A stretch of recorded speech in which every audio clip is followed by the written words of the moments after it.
Tengan todos ustedes muy buenas noches. Vamos a iniciar la sesión el día de hoy de nuestro curso titulado Evaluación de Proyectos de Inversión. Vamos por parte, como dice el expositor, queridos amigos. El curso está orientado fundamentalmente a la evaluación de proyectos de inversión, pero el ciclo completo de un proyecto de inversión, primero empieza la historia determinando el nivel de inversiones. Es decir, lo primero que nos preguntamos es, ¿en qué vamos a invertir?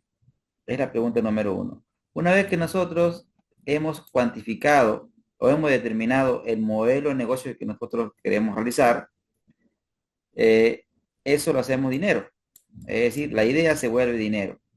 ¿Cuánto vamos a invertir?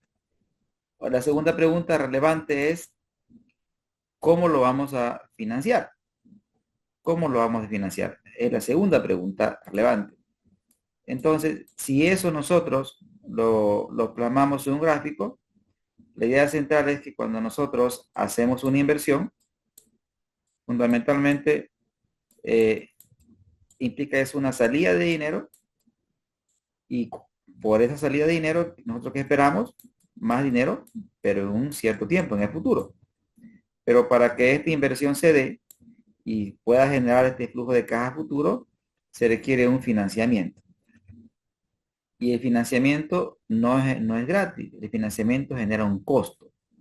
Entonces, de la decisión de inversión se desprende fundamentalmente los flujos de caja y de la decisión de financiamiento, de esta decisión nosotros sacamos lo que conocemos como costo promedio ponderado de capital, es decir, cuánto nos cuesta conseguir los recursos para financiar una determinada inversión. Y eso, bien, una vez terminamos la inversión y financiamiento, viene la etapa de la proyección de los flujos de caja. Es decir, la inversión que vamos a generar hoy, cuánto de dinero nos va a generar mañana.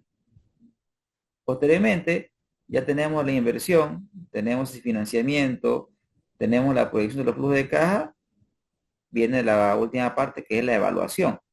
La evaluación consiste en determinar ciertos indicadores que me van a decir si la inversión es o no es rentable. Sin embargo, como nosotros estamos evaluando inversiones y existe un desembolso de efectivo hoy, o sea, hoy sacrificamos dinero, pero esperamos que esa decisión de invertir hoy en un futuro nos genere más dinero. Pero convengamos, queridos amigos, que una característica central del futuro es que es incierto. En consecuencia, ahí aparece la variable de riesgo. ¿Qué pasaría si el futuro es demasiado bueno o por ahí el futuro es demasiado malo? Entonces, para tomar decisiones de forma informada, conociendo, conociendo ambas caras de la moneda, cuando me refiero a conocer ambas caras de la moneda, me estoy refiriendo a la 2R. Es decir, tenemos que conocer la rentabilidad, pero también tenemos que conocer el nivel de riesgo que conlleva realizar una determinada inversión.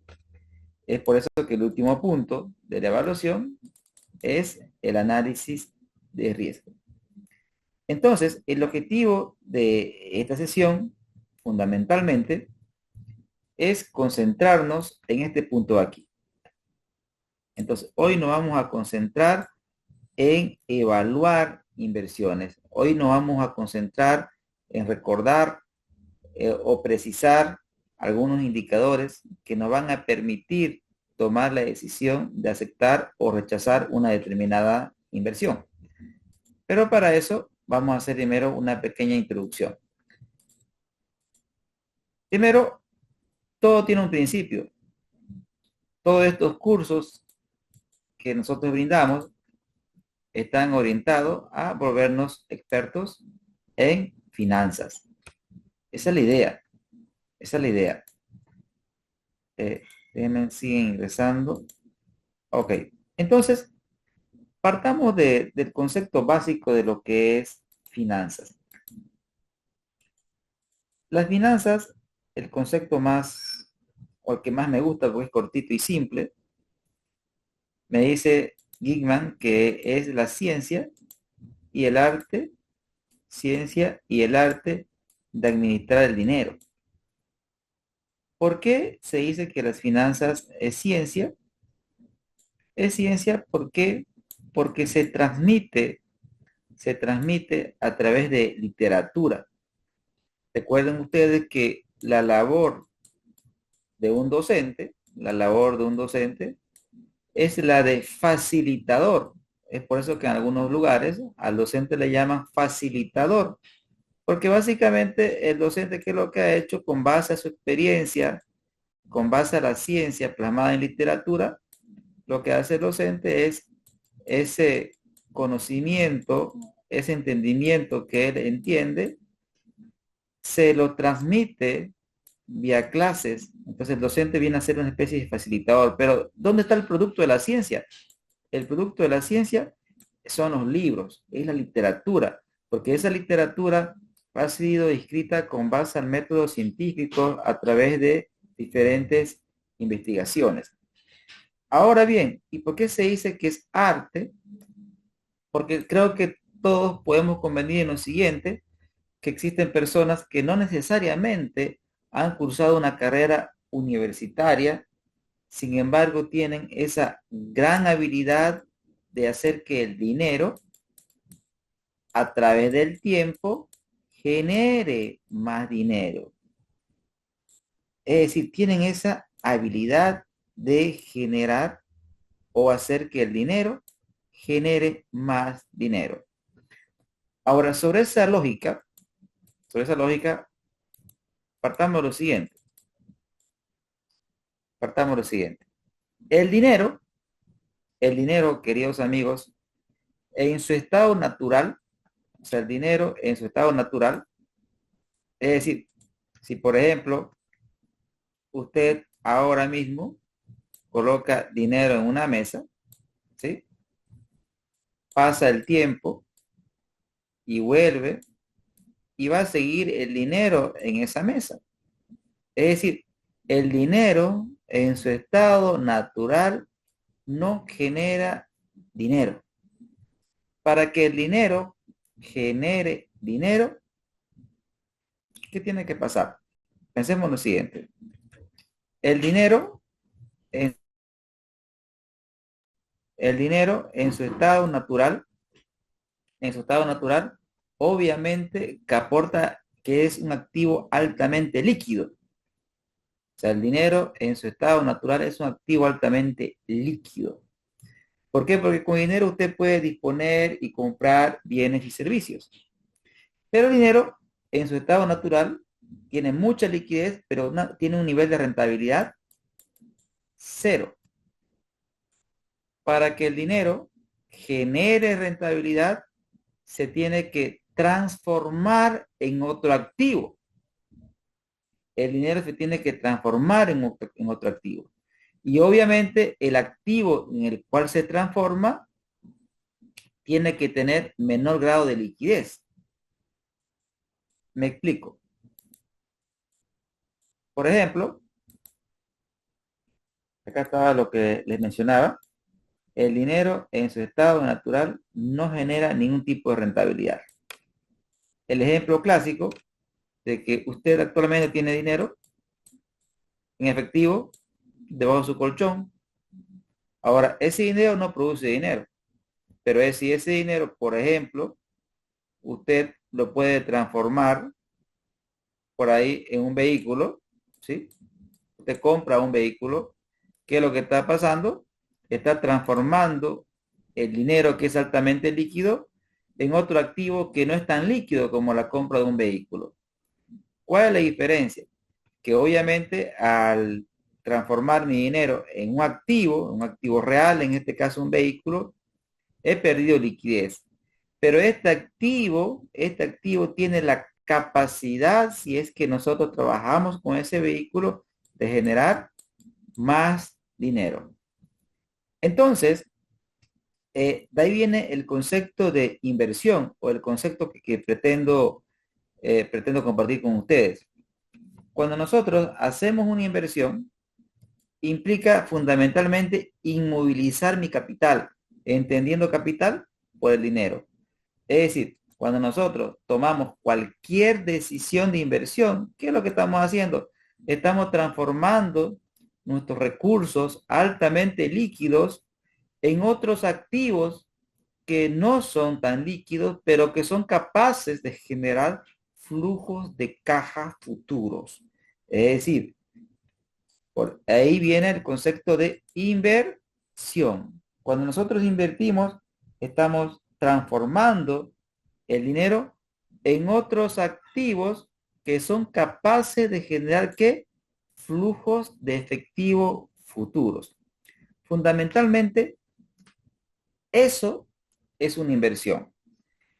Y existen dos tipos de inversionistas, fundamentalmente. Existen aquellos inversionistas por hambre, donde usted, por ejemplo, nos podemos quedar sin empleos. Entonces, ¿y ahora qué hacemos para generar dinero?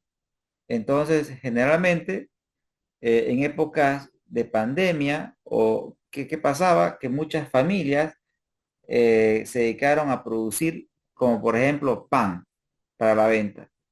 Entonces, ese tipo de negocios era fundamentalmente negocios por hambre, por la necesidad de generar flujos. Pero también existen otro tipo de emprendedores que son emprendedores por oportunidad. Es decir, ellos actualmente tienen recursos y están viendo oportunidades en las cuales pueden invertir sus recursos o inmovilizar su dinero. Ahora bien, este segundo grupo de personas, para hacer una inversión, hacen primero un estudio de mercado para ver que el mercado quiere, quiere o existe una necesidad o una demanda insatisfecha. Entonces, ¿qué es lo que estos señores hacen? Este segundo grupo de emprendedores. Este segundo grupo de emprendedores lo que hace es, hacen un estudio, es decir, elaboran un documento, donde en ese documento buscan lo siguiente, buscan determinar primero que el negocio sea viable desde el punto de vista comercial, es decir, que el mercado lo quiera. Entonces, si el mercado, existe una demanda satisfecha en el mercado, los consumidores no están conformes con los bienes y servicios que de sus proveedores habituales y existe un elevado grado de insatisfacción, entonces eso viene a darme una oportunidad para poder ingresar a ese mercado. Entonces, una vez que pase el filtro comercial, lo siguiente es el filtro técnico. Es decir, lo puedo hacer, tengo la tecnología adecuada, existe la tecnología adecuada en el país, tengo los conocimientos. Entonces, si pasa el segundo filtro, es decir, primero el mercado lo quiere, segundo lo puedo hacer, ya viene fundamentalmente, hay otras viabilidades, pero nosotros nos vamos a enfocar en la viabilidad financiera.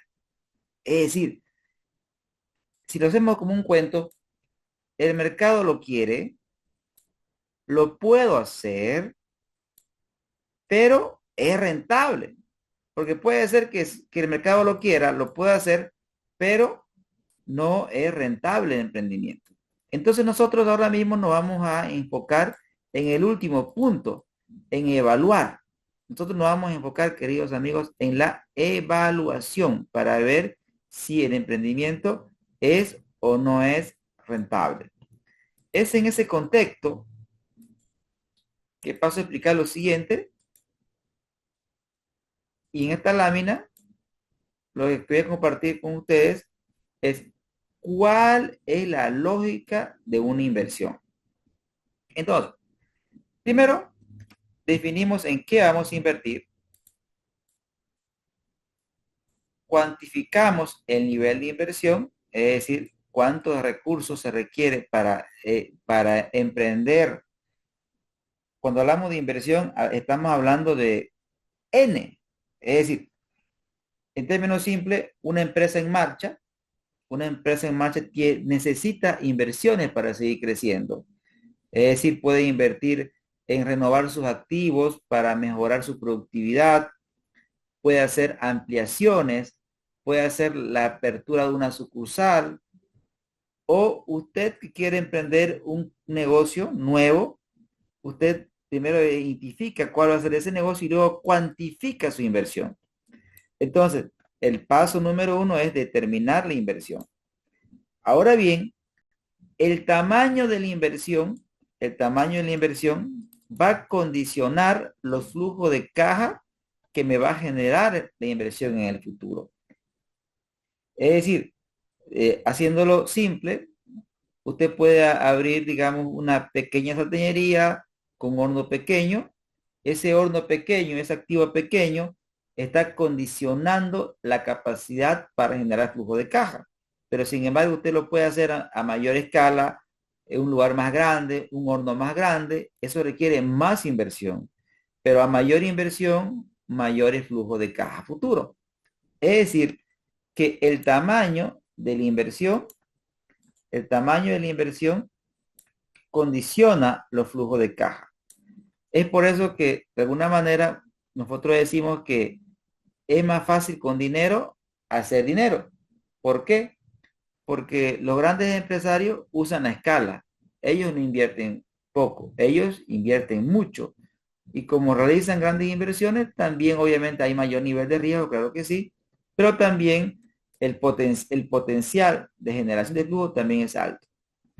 Entonces, una vez que usted determinó su inversión, lo que hacemos nosotros es, cuando evaluamos inversiones, nosotros tenemos lo siguiente.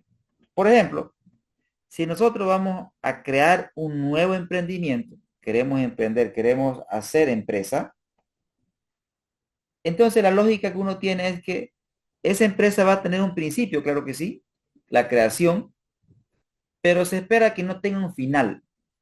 Es decir, nosotros en nuestra lógica pensamos que nuestro emprendimiento va a tener vida perpetua, es decir, va a sobrevivir a nosotros. Es decir, cuando nosotros no estemos en este mundo, nosotros esperamos que nuestros hijos y los hijos de nuestros hijos continúen ese emprendimiento. Esa es la lógica central. Sin embargo, queridos amigos, para efecto de evaluación, nosotros tenemos que definir un periodo de evaluación. Es decir, esta inversión, ¿por cuánto tiempo la vamos a evaluar? ¿Por cuánto la vamos a evaluar? Lo cual no quiere decir que el emprendimiento dure ese tiempo. Por ejemplo, en este caso estamos evaluando esta inversión por 4 años. No quiere decir para nada que esta inversión va a durar 4 años.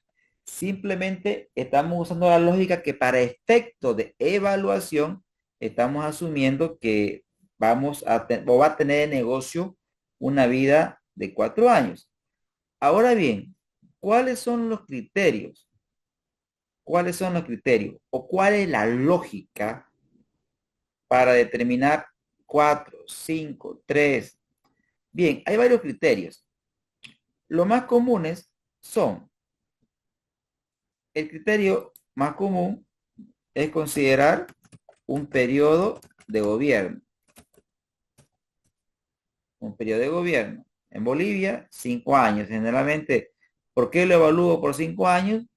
Porque sabemos nosotros que durante 5 años vamos a estar con este modelo de gobierno y tenemos que ser rentables con el modelo de gobierno que nos toque, ya sea un gobierno de tendencia socialista o ya sea un gobierno de tendencia capitalista. Entonces, ya nosotros sabemos la regla, ya nosotros sabemos con quién nos va a tocar bailar, pues tenemos que bailar al ritmo que nos toque que el gobierno dictamine, porque tenemos que hacer dinero tanto con gobierno de izquierda que como con gobiernos de derecha. En ambos casos tenemos que salir adelante. Un segundo criterio es el tamaño de la inversión, amigos. Tamaño de la inversión. Claramente que si usted, por ejemplo, va a comprarse un carrito hamburguesero y va a trabajar en una esquina de una determinada calle, por último, frente de su casa. Entonces, la inversión es pequeña, entonces no tiene mucho sentido que usted evalúe esa inversión por 5 años. Quizás lo haga por 6 meses o por 10 meses. Es decir, las evaluaciones no necesariamente tienen que ser anuales. Es decir, si la inversión es pequeña, usted puede trabajar claramente con flujo de caja mensuales y hacer una evaluación por 6 meses. Pero, por ejemplo, el lado opuesto, que usted, por ejemplo, quiere abrir una universidad, crear un hotel, entonces ahí la inversión son mayores. Por lo tanto, ya no voy a volar pues por 5 años, tal vez lo haré por 8, por 10 años. El tercer criterio, el tercer criterio es la vida productiva, la vida productiva de los activos generadores de flujo. Me explico. Bueno, retomemos el ejemplo de la sartenería. Si usted va a aperturar una sartenería, el principal activo generador de flujos vendría a ser pues el horno. Entonces, ¿y cuánto es la vida productiva del horno? Ahí nosotros obviamente nos guiamos generalmente por la vida contable. En Bolivia, el horno tiene una vida de 8 años, por ejemplo, ¿no? Pero esa es la vida contable, no es la vida productiva. La vida productiva es durante cuánto tiempo ese activo va a funcionar bien. Entonces, imagínense que de acuerdo a la experiencia, ese activo efectivamente tiene una vida contable de 8 años, pero su vida productiva es 5 o 4 años. O sea, 4 años va a funcionar bien con los mantenimientos correctos, con los mantenimientos, claro que sí, preventivos y no así correctivos. Entonces, si sabemos que ese activo nos va a generar flujos durante 4 años, entonces la lógica es que nuestra evaluación sea por 4 años. Otro ejemplo, voy a trabajar de taxista, me compro un vehículo y cómo evalúo si es rentable o no. Pues claro, ahí va a depender la marca. Contablemente, el vehículo, amigos, tiene una vida contable de 5 años. Pero, por ejemplo, obviamente no quiero hacer publicidad a ninguna marca ni castigar alguna marca, pero al menos en nuestro medio tenemos que los vehículos marca Toyota sabemos que son más de batalla. Sin embargo, los vehículos quizás de otras marcas, quizás no tengan el mismo rendimiento.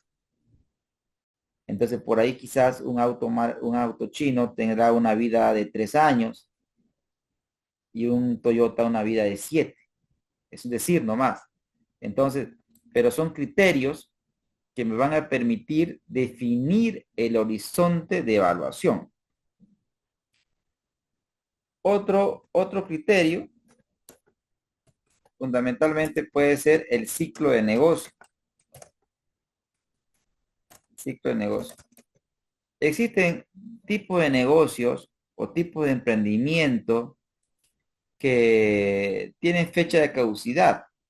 Por ejemplo, si nosotros queremos la viabilidad de un pozo petrolero, con seguridad que nosotros vamos a evaluar seguramente por la cantidad de recursos que tenga ese pozo y el ritmo que pensamos de traer recursos, porque son recursos limitados. Probablemente al ritmo de extracción que nosotros estamos planteando, ese pozo podríamos hacer la evaluación por 8 años o por 10 años. Otro ejemplo podría ser generalmente las discotecas. Las discotecas, lugares de diversión nocturnos, generalmente, amigos, ese tipo de emprendimientos están altamente asociados a la moda, a la moda. Entonces, en un principio pueden ofrecernos alta novedad, pero sin embargo, ya con el tiempo se pierde esa novedad. Por lo tanto, están constantemente o cambiando de dueño, o están haciendo remodelaciones, están cambiando de nombre. Entonces, ahí generalmente podríamos evaluar quizás por 6 meses. Entonces, son criterios que me van a permitir definir el horizonte de evaluación del proyecto de inversión. Ahora bien, una vez que he determinado ese horizonte de evaluación, en este ejemplo, 4 años, debo proyectar los flujos de caja libre que me va a generar el proyecto. Y para entender el concepto de flujo de caja libre, tenemos que enfocarnos en la ecuación de lo que es un flujo de caja libre. Para empezar, partamos, antes de explicar de lo que es libre, hablemos del flujo de caja. Flujo de caja, queridos amigos, simplemente en términos sencillos, es la generación de efectivo. Flujo de caja es la generación de efectivo. Hagamos un ejemplo. Hagamos un ejemplo. Para entender lo que es flujo de caja. Primero, antes de hablar de flujo de caja libre. Y para esto, tenemos que diferenciar saldo de flujo. Ahí tenemos dos personas.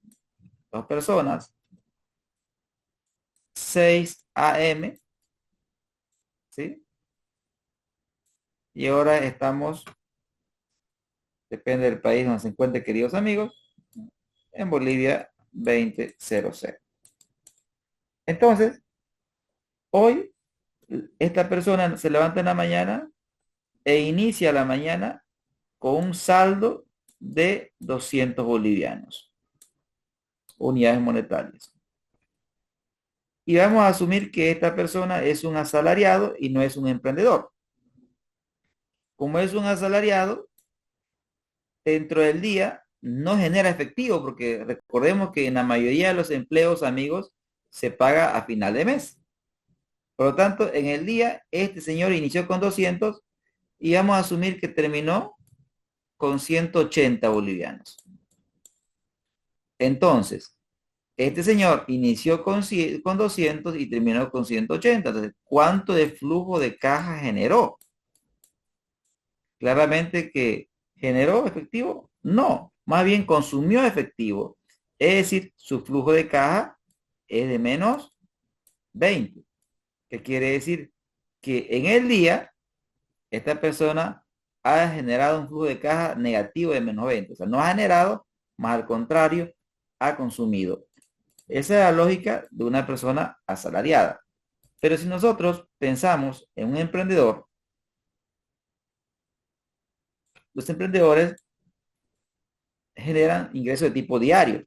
Entonces, esta persona puede haber iniciado con 200 y cierra la jornada, ha sido un buen día y terminó con 350 de efectivo. Entonces, ¿cuánto es su flujo de caja?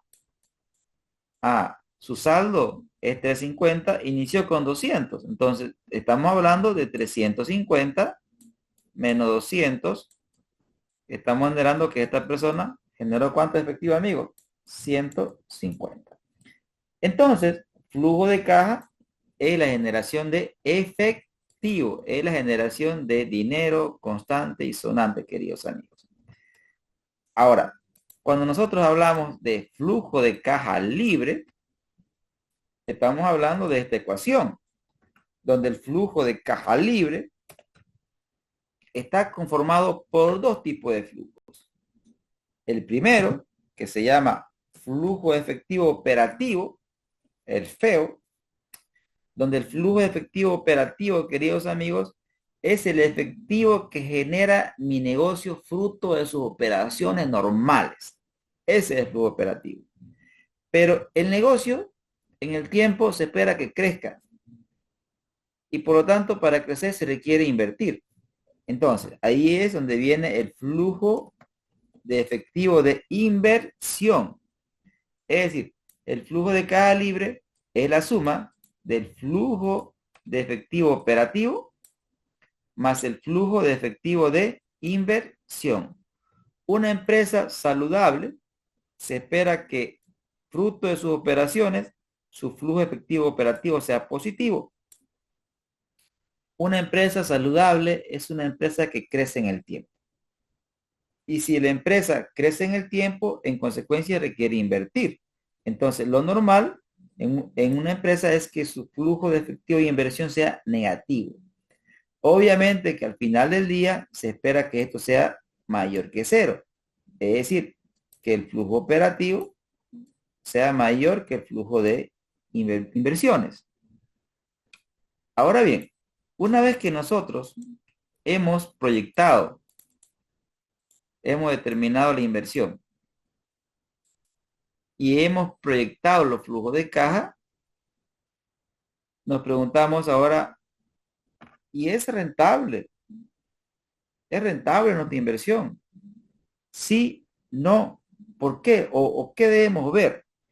Entonces, en este ejemplo, noten ustedes que la inversión se la estoy dando y los flujos de caja también.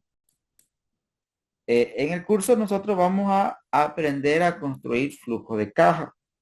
Vamos a aprender flujo de caja. Ahora mismo, nosotros tendríamos que evaluar esta inversión. Entonces, recuerden que hemos invertido 1.000 y estos son los flujos de caja esperados, es decir, los flujos de caja libre que el emprendimiento nos va a generar en el futuro. Entonces, si nosotros miramos este gráfico y decimos es rentable la inversión, generalmente lo primero que se nos viene a la mente es que tenemos que sumar. Y decimos 400 más 400 más 400 o directamente 400 por 4. Estamos hablando, si sumamos y estamos en Bolivia, voy a usar bolivianos 1.600 amigos. Es decir, este emprendimiento, yo estoy inmovilizando mi dinero, o sea, estoy inmovilizando mi dinero, lo he transformado en otro activo y ese activo está valorado en 1.000 bolivianos y en 4 años voy a generar 1.600 bolivianos. Entonces, uno de forma lógica dice, pucha, perfecto, he invertido 1.000 y he generado 1.600. Entonces, ¿con cuánto me quedaré? Me quedaría pues con 600, ¿no, amigos? Sin embargo, aunque este análisis no es que esté todo incorrecto, porque sirve, y de hecho esto que estoy haciendo da origen a un indicador de evaluación que vamos a ver posteriormente, pero aquí hay un problema. Aquí estamos violentando la regla básica de la matemática financiera. ¿Por qué nos dice, queridos amigos, la matemática financiera? Nos dice, ¿sabe qué? 400 de acá a un año no es lo mismo que 400 de acá a 2 años.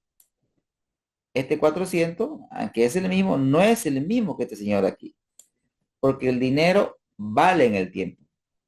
El dinero, queridos amigos, vale en el tiempo. En consecuencia, si nosotros queremos hacer una evaluación correcta, considerando el valor del dinero en el tiempo, entonces nosotros, ¿qué es lo que tenemos que hacer? Estas sumas futuras que están en el futuro, nosotros las tenemos que traer al presente, traer al presente, traer al presente, traer al presente. Y ahí viene nosotros, o ahí viene un concepto básico de la matemática financiera que me dice que el valor presente es igual al valor futuro sobre 1 más una tasa de interés elevado a la t. Y acá tienen, amigos, ustedes una fórmula básica, extraída de la matemática financiera, que me permite traer estos flujos futuros al presente. Y fíjense que necesito una tasa. Necesito una tasa. Y esa tasa que me va a permitir traer al presente estos flujos de caja, ¿de dónde viene? ¿Cómo se origina esa tasa? ¿Cómo la determino? Ah, esa tasa, queridos amigos, viene del financiamiento. Esta tasa viene de financiamiento. En este caso voy a asumir que de esos 1.400 van a ser financiados con deuda y 600 van a ser financiados con recursos propios. Acá ustedes pueden observar claramente, amigos, que hay una parte que es financiada con deuda y hay una parte financiada con recursos propios. Ahora bien, cada fuente de financiamiento tiene un costo asociado, o sea, nada es gratis. Cada fuente de financiamiento, queridos amigos, tiene un costo asociado. Nada es gratis. Entonces, ¿cuál es la lógica? La lógica central es que,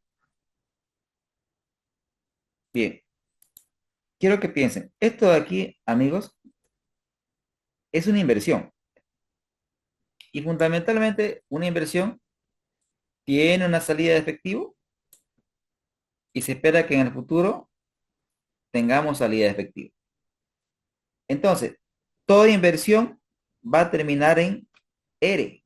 ¿Qué es la R? Rendimiento. Toda inversión tiene que terminar en rendimiento. Sin embargo,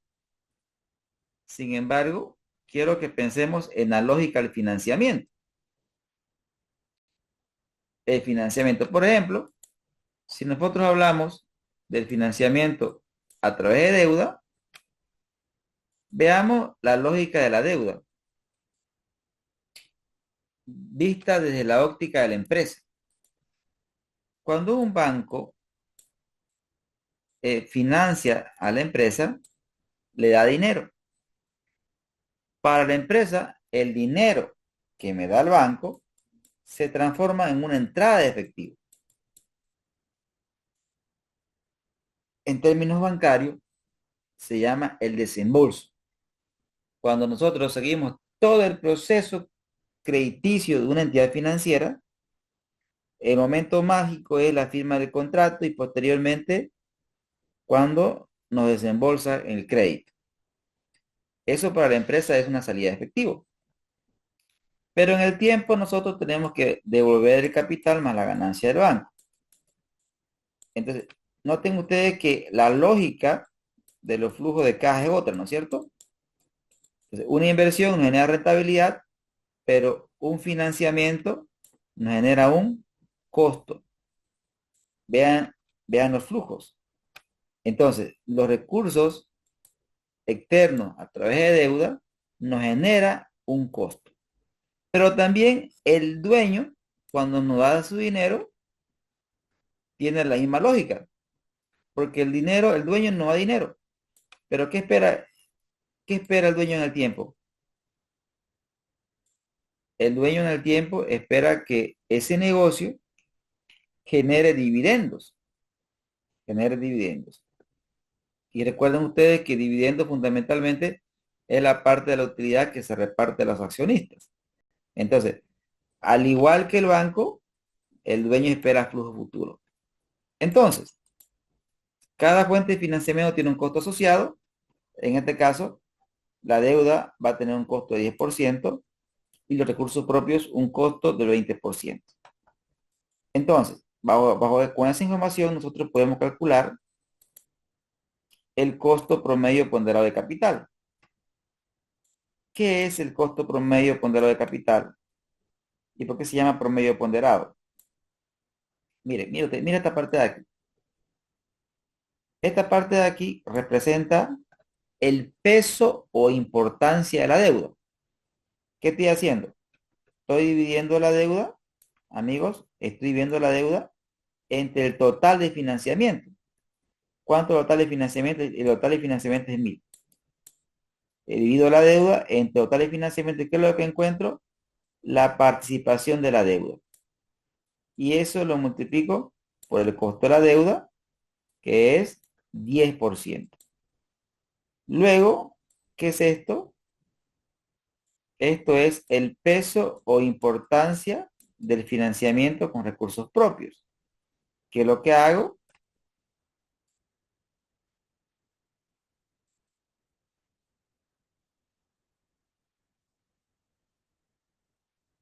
Pregunta pertinente, Leonardo. Leonardo pregunta en el chat. No, pregunta en el chat, ¿cómo lo calculo? De igual forma, ¿qué significa cada uno de ellos?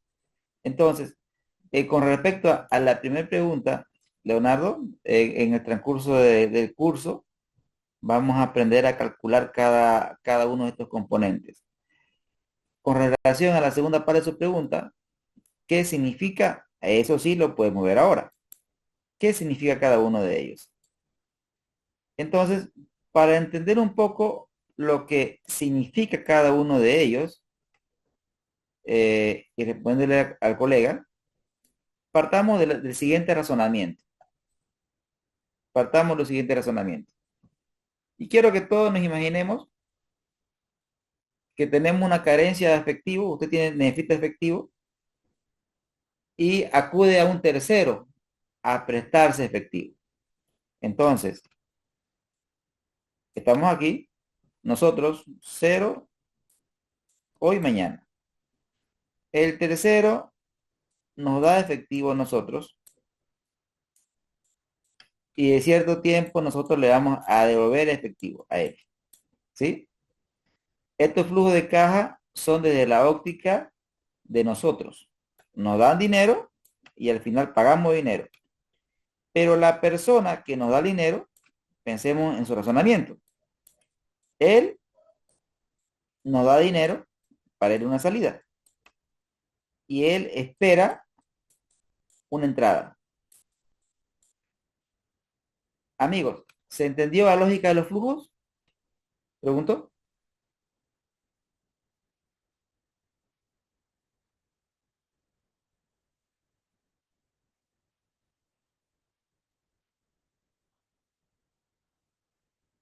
Amigos, ok, que me respondan en el chat.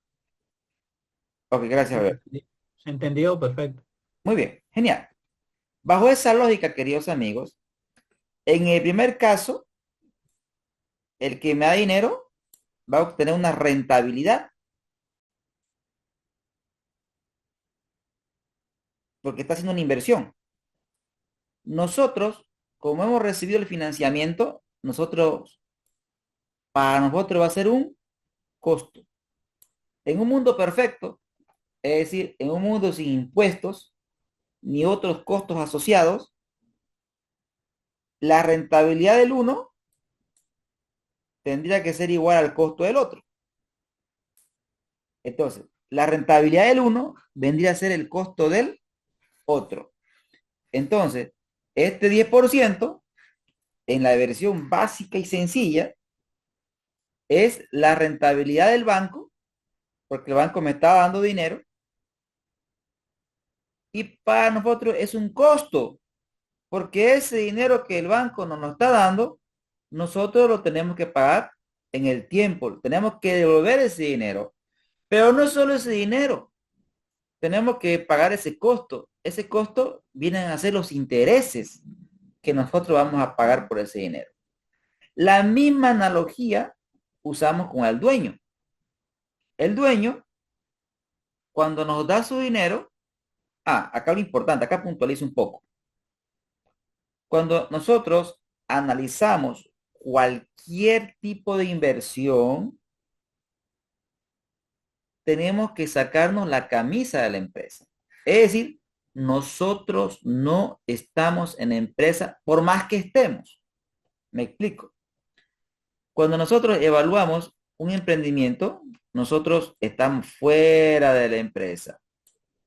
Entonces, si estamos fuera de la empresa, y como usted está fuera de la empresa, pero está dando capital usted, Usted está dando capital. Entonces, ¿qué espera usted si hay dinero a la empresa? Usted espera un rendimiento, porque usted espera algo. O sea, recordemos los principios básicos de economía. Los seres humanos actuamos por incentivo. El incentivo que tiene el emprendedor al inmovilizar su capital es la promesa de rentabilidad.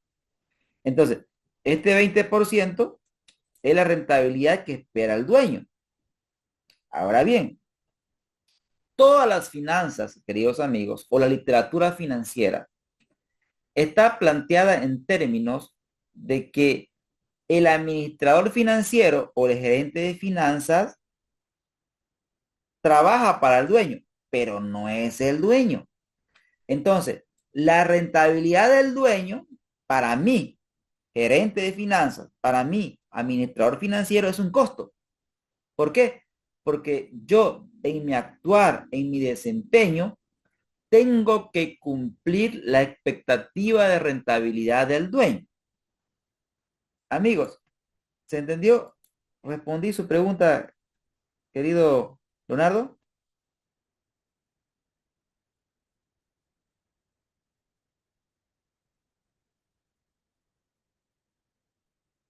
Claro, me dice Leonardo que si puedo repetir, claro que sí. Repito nuevamente. Vamos por parte, como dice el ecualizador. Nuevamente. Entonces, la rentabilidad del uno es el costo del Profe, otro. No sé. perdón que le interrumpa. No, esa pregunta era antes. Ahora sí ya la entendí. Ya la entendí. Ah, ya. Estaba, sí, sí, se chocó el chat, pero sí ya le comprendí. Ay, gracias, querido Leonardo. Muy bien. Ahora, ahora, ¿qué fuente de financiamiento es más costosa? ¿No? Porque generalmente, no lo estaba mencionando, pero generalmente los recursos propios tienden a ser más costosos. Aclaro, generalmente, en mi experiencia, cuando hago esta pregunta, queridos amigos, hago esta pregunta, ¿qué fuente de financiamiento es más costosa? ¿La deuda o el dueño? ¿Cuál me cuesta más? ¿La deuda o el dueño? Y la respuesta, queridos amigos, mayoritaria, la respuesta mayoritaria, responden que la fuente de financiamiento más costosa es esta. La mayoría responde que la fuente de financiamiento más costosa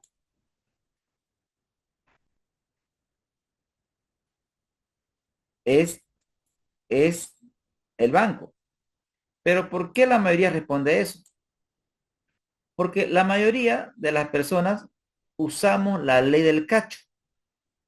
Es decir, lo que se ve, se anota. Entonces, una persona normal dice, ok, mira, ¿cómo pues? Más costoso pues el banco, porque tenés que pagar interés. Y el interés se ve en el estado de resultados. Entonces, es visible. Y ahí está la gran diferencia entre lo que es las finanzas y la contabilidad. Las finanzas usa la ley del cacho.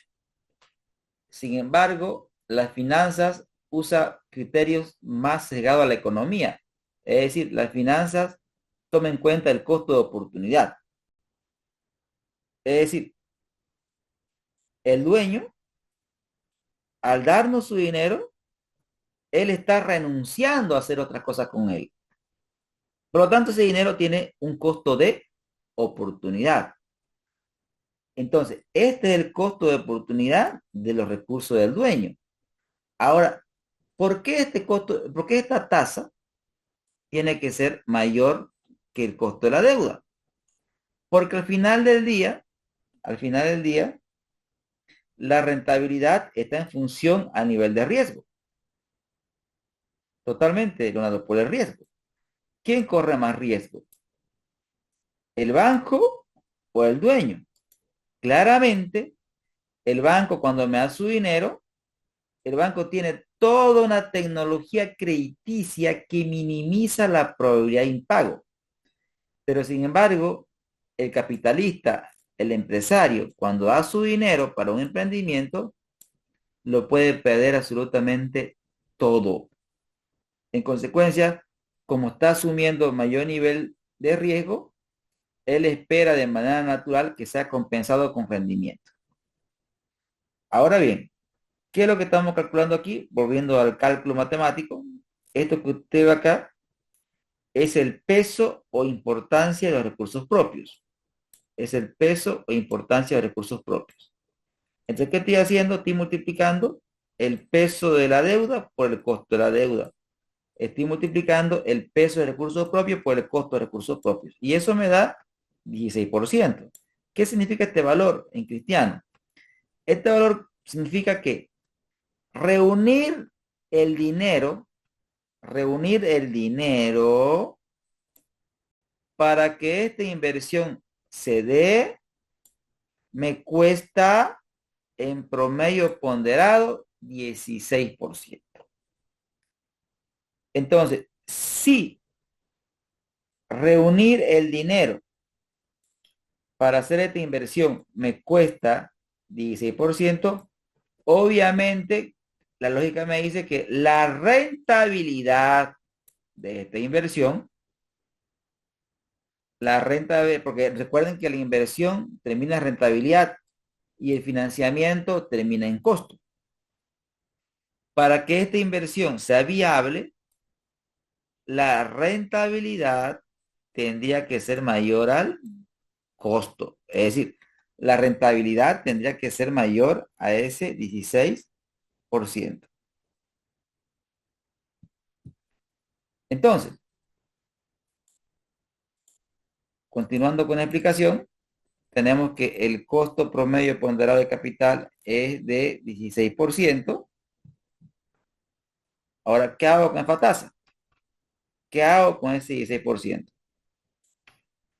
Con esa tasa, lo que nosotros hacemos es calcular el valor actual. ¿De qué? De los flujos de caja. Este dinero que estaba en el periodo 1, lo vamos a traer al periodo 0 por un periodo. ¿Qué más?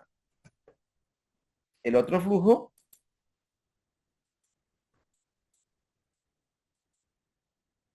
es decir, este flujo que está en el periodo 2, lo vamos a traer al periodo 0 por dos periodos. Este flujo también lo vamos a traer al periodo 0. Este flujo también lo vamos a traer al periodo 0 por 4 periodos. Es decir, vean que los flujos de caja futuro, ¿qué estamos haciendo nosotros? Lo estamos trayendo al presente, amigos. Ese proceso se llama actualización. Y ya como están en el presente, ah, ahora sí puedo sumar. Ahora sí puedo sumar porque esos flujos de caja se encuentran en el presente. ¿Y cuánto me dan? Me dan 1.119,27 centavos. ¿Qué significa ese valor? Ese valor tiene un sentido interesante. Ese valor significa el valor, quiere decir que estos dineros que están en el futuro, ¿a cuánto equivalen hoy? Equivalen a 1.119 bolivianos con 27 centavos. Ahora bien, ¿qué debo hacer con este dinero? La lógica me dice que, ¿sabe qué? Si quiero evaluar a ese valor, ¿qué le debo restar? Le debo restar la inversión. ¿Cuánto es la inversión? 1.000. ¿Y cuánto me hace diferencia? Me da 119,26 centavos. ¿Qué significa ese valor? Ese valor o ese número tiene un nombre y ese nombre se llama VAN, valor actual neto. ¿Por qué se dice por qué se llama actual? Porque claramente hemos visto que lo que se hace es actualizar, traer al presente los flujos de caja. De ahí viene el nombre valor actual. ¿Y por qué se le llama neto? porque es neto de la inversión, es decir, estoy restando la inversión. Y el BAN, queridos amigos, es, es el mejor indicador de evaluación desde el punto de vista técnico. O sea, tiene un montón de ventajas que iremos conversando en el transcurso del curso. Pero, ¿qué significa ese número? O sea, ¿cuál es la lógica de ese 119,20 centavos? ¿Qué significa? Significa que este proyecto de inversión está cubriendo el costo de capital. Primer elemento. Si es positivo, quiere decir que estamos cubriendo el costo de capital. Pero no solamente eso. Estamos generando riqueza en bolivianos 119,26 centavos. Es decir, que no solamente estamos cubriendo el costo de capital, estamos generando riqueza en este importe, en valores actuales. Recuerden que si es positivo este numerito, quiere decir que estamos cubriendo el costo de capital. ¿Y qué implica cubrir el costo de capital? Implica hacer feliz al dueño, pero mejor dicho, hacer feliz al banco y hacer feliz al dueño. Acá tengo una pregunta de Víctor. Dice lo siguiente, la leo. Respondo a Víctor, luego Leonardo.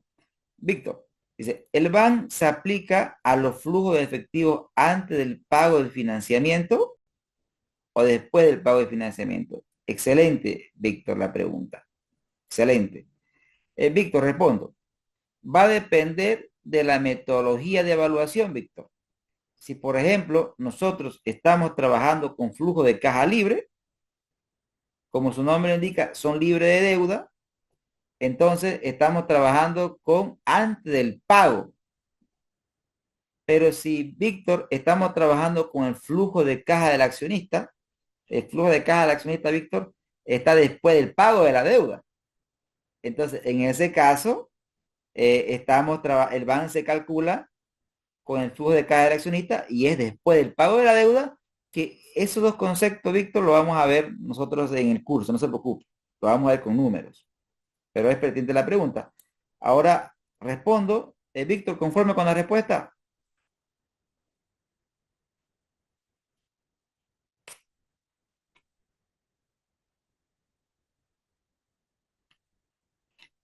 Víctor,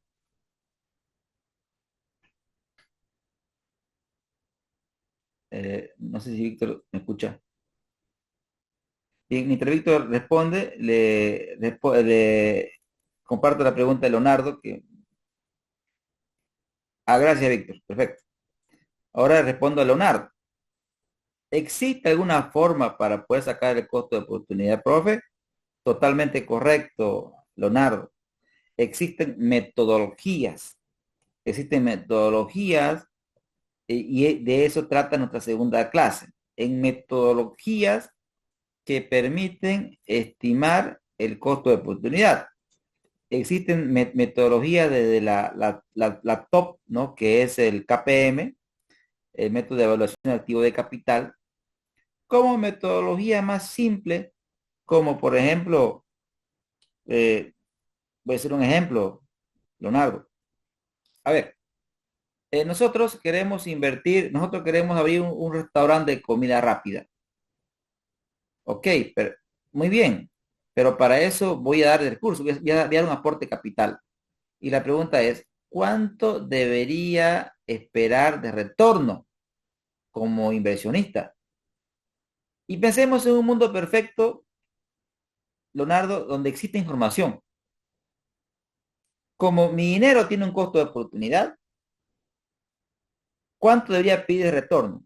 Si tengo yo el retorno de todos los restaurantes de Santa Cruz de la Sierra, Bolivia, ¿cuál sería mi costo de oportunidad? Yo esperaría como retorno la rentabilidad máxima de los restaurantes. En otras palabras, el restaurante que tenga mayor rentabilidad. Ese sería mi criterio para pedir rentabilidad. Ok, te voy a dar mi dinero, pero yo quiero que rente al menos con lo que está rentando el líder. Ese es mi costo de oportunidad. Si tú prometes darme esa rentabilidad, te doy mi capital.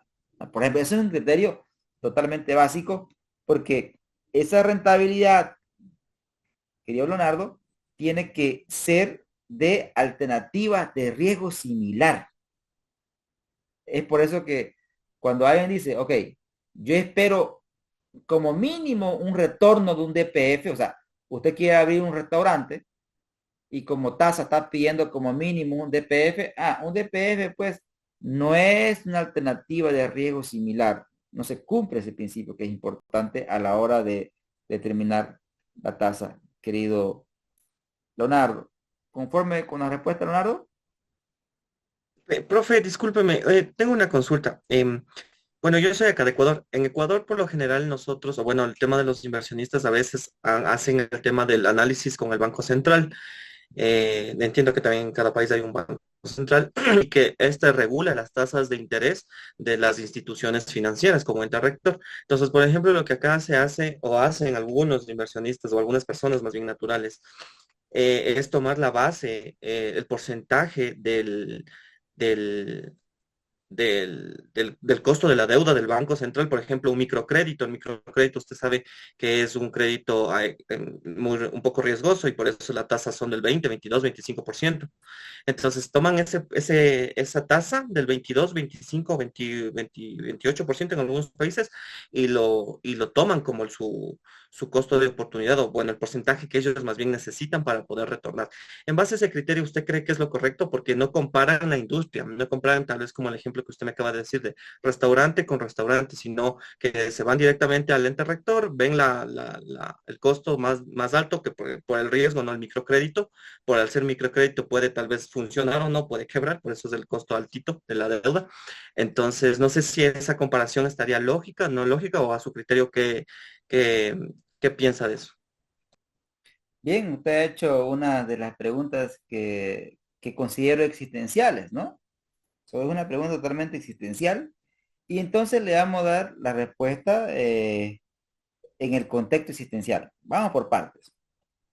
Vamos por partes. Y hagamos esta analogía simple.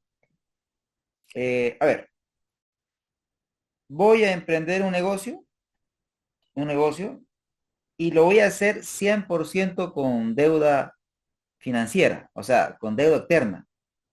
Y voy a prestarme en su país al 30%. Esa es la lógica. O sea, 100% la inversión va a ser financiada y el costo de esos recursos es el 30%. Entonces, hago un esquema para poder entender la lógica. Aquí tengo una segunda lámina donde puedo escribir. Denme un segundo, porque la pregunta es pertinente. Aquí está vacía esta lámina. Muy bien. Entonces, hagamos la analogía. Acá tenemos dos rectángulos y aquí tengo la inversión y acá tengo el financiamiento. El financiamiento me genera un costo, un costo. Y estoy asumiendo en este ejemplo para poder precisar la respuesta que es 100% financiado con deuda y esa deuda me cuesta 30%. Ahora, ¿cuánto yo debería esperar de retorno? Porque eso estamos yendo. Yo debería esperar un retorno mayor que mi costo, que es 30%. Si adopto el criterio del 30% como tasa de retorno, ¿correcto? Si adopto el 30% como tasa de retorno, ¿qué estoy asumiendo? Estoy asumiendo en términos financieros un van de cero. ¿Por qué? Porque a mi proyecto le estoy pidiendo una tasa que tan solo cubra mi costo de capital y no así me genere valor. Entonces, en términos matemáticos, la práctica que menciona mm, llega a este resultado. No sé si expliqué o me dejé entender. Sí, sí, profe. Y por ejemplo, una consulta hablando del tema de lo que es iniciación de un negocio. Entiendo que el tema, usted le divide, bueno, esa separación que hace es respecto al balance general. El activo que es la inversión, el pasivo que es la deuda, y patrimonio que es el tema del capital. Pero, por ejemplo, ¿cómo sería en el caso de iniciar un negocio? Yo adquiero tal vez el tema de una deuda de financiamiento y todo se usa, por ejemplo, para constitución de empresa, gastos legales, notariales y demás. Entiendo que eso va a un gasto, va a un PIG. En ese caso, esa inversión no estaría dando un resultado, diría yo, porque yo voy al banco, le pido un préstamo, oye, sabes que necesito $2,000 para pagar al abogado, para constituir mi empresa y demás. Entonces, eso entiendo que sería al PIG, al estado de pérdidas y ganancias, como un gasto, gastos notariales, gasto de constitución de empresa. En ese caso, ¿cuál sería su perspectiva? Porque entiendo que no habría inversión, ¿no es cierto? Sino sería una pérdida del primer año o o estoy mal. Como dice el ecualizador, vamos por partes, ¿no? Eh, estamos evaluando inversiones, ¿no? Estamos evaluando inversiones, vamos por partes. Y básicamente, volvamos al principio básico de una inversión. Una inversión significa inmovilizar dinero, ¿sí? Para esperar más dinero en el futuro. Es una inversión y una inversión termina en rentabilidad. Bien, ahora vamos con otro concepto, el concepto de apalancarse. Apalancarse significa usar dinero de otros para hacer más dinero. O sea, eso es apalancarse. Ahí viene el concepto de apalancamiento financiero. En consecuencia, si adquiero dinero del banco, el dinero del banco, y ese dinero me cuesta, para que cumpla el criterio de apalancamiento financiero, ese dinero que obtengo del banco tiene que ser aplicado a una inversión y esa inversión tiene que ser capaz de generar dinero de tal forma que me permita cubrir el costo del financiamiento y generar un excedente. Ahora bien, si adquiero dinero y lo aplico a gasto, entonces, ¿qué es lo que estoy haciendo? En términos financieros, estoy destruyendo valor porque es un dinero que no me está generando más dinero. Por lo tanto, no va a terminar en rentabilidad. Definitivamente no es una inversión. Definitivamente no me estoy apalancando. Lo que estoy haciendo ahí, me estoy endeudando. Porque estar endeudado no es lo mismo que estar apalancado. Estar endeudado significa, ok, tengo deuda y no sé qué hice con ese dinero. Lo apliqué a gasto, pero ese dinero no me generó más dinero. Ahora, tengo un negocio fuertemente apalancado con deuda. Pero esa deuda está siendo aplicada en inversiones y esas inversiones me están generando flujos de caja futuros. ¿Sí? Ya, ya, profe, le agradezco bastante. Ahorita sí está claro. Perfecto, genial, genial. Muy bien. Ahora, para entender, queridos amigos, la lógica del BAN, y con esto voy a cerrar la parte teórica del curso y luego en la segunda parte nos vamos a divertir con un Excel. Vamos a trabajar, vamos a hacer la parte práctica de la clase. En esta parte solamente quisiera o busco la parte filosófica, la parte lógica de lo que es evaluar una inversión. Ahora bien, quiero que pensemos en el BAN. ¿Qué significa BAN mayor que cero? BAN mayor que cero, como expliqué en la lámina anterior, significa cubrir el costo de capital y generar riqueza. ¿Pero qué significa eso? ¿Cómo podemos hacer entender a alguien que no es técnico, a alguien que no está en otro mundo? ¿Cómo puedo hacer entender a alguien qué significa BAN mayor que cero? ¿Cómo explico eso? Y es eso lo que pretendo explicar con este ejemplo. Asumamos, amigos, que tenemos una persona, una dama, que como ven ustedes en esa lámina, esta persona está absolutamente nada feliz. Está estresada con su trabajo y por lo tanto quiere renunciar. Quiere renunciar porque se ha estresado demasiado, la vida es bella y esta persona, como cualquier persona en el mundo, busca ser feliz. En consecuencia, esta persona se renuncia a su trabajo y se compra un vehículo y dice, ese vehículo lo voy a trabajar en mi rato libre, lo voy a manejar, voy a trabajar para Uber, para InDrive y voy a generar dinero. Ahora, la compra de ese vehículo, esta persona la ha hecho una parte con deuda y la otra parte la ha hecho con recursos propios. Hagamos el siguiente análisis. Digamos que el banco, cada mes tiene que pagar una cuota de $1000. Bien, ese es lo que tiene que pagar el banco. Y sin embargo, esta persona estaba trabajando y ha renunciado a su trabajo. ¿Cuánto ganaba antes de su trabajo? Vamos a asumir que esta persona ganaba antes $4000. Entonces, si este vehículo, queridos amigos, me genera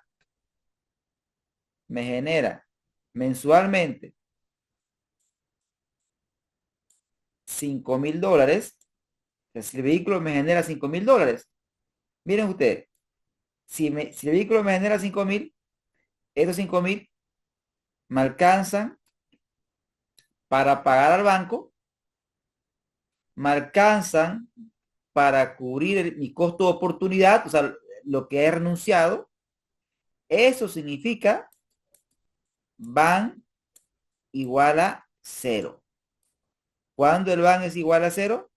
Cuando mi activo me genera el flujo suficiente para pagar al banco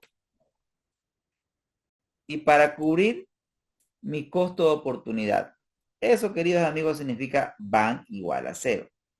Ahora, ¿qué significa van mayor a cero? Significa que trabajando con este vehículo, nosotros podemos generar 8000. ¿Qué significa si genero 8000? Me alcanzan para pagar al banco, me alcanzan para cubrir mi costo de oportunidad y me sobraría ¿cuánto? Me sobraría 3000, amigos. Entonces, cuando el van es mayor que cero, significa que estamos generando valor. ¿Por qué valor? Porque estamos cubriendo, amigos, la deuda. Estamos cubriendo nuestro costo de oportunidad y aparte estamos generando riqueza en dólares 3000. Amigos, ¿se entendió la lógica de van mayor a cero? Van igual a cero.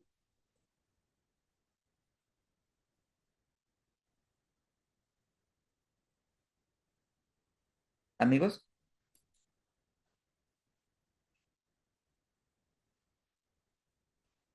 perfecto. Creo que ha quedado claro. Muy bien, queridos amigos. Con esa introducción, les pido 10 minutos de receso para que vengamos con la segunda parte, queridos amigos, que es la parte práctica del curso. ¿Listo? Entonces, nos tomamos un cafecito, estiramos las piernas y regresamos en 10 minutos, amigos. Gracias. Voy a pausar la grabación.